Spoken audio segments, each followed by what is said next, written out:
সংসার আমরা চলে না। সবাই আইলে পড়ি তুমি আচ্ছা কি কারণে আইছে? আমরা আইছি আমরা যেমন স্বামীর আর রেগুলার হোক বা হোক আমরা এই বেতনের সংসার চলে না। বর্তমানে কত টাকা বেতন?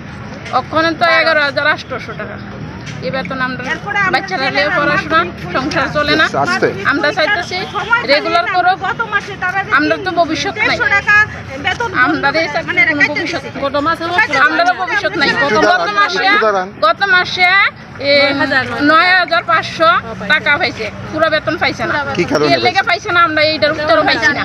আমরাও হনো জানি না কিতা, এটার কোনো খবর লইতে পারতাছি না। আমরা এর লেগে আমরা এই বেতনটা কাটছি, আমরা চেষ্টা করছি, পাইছি না আমরা বেতনটা। এখন মূলত আপনাদের দাবিটা কি? আমরা দাবি আমরা চাকরিটার একটা কিছু করুক।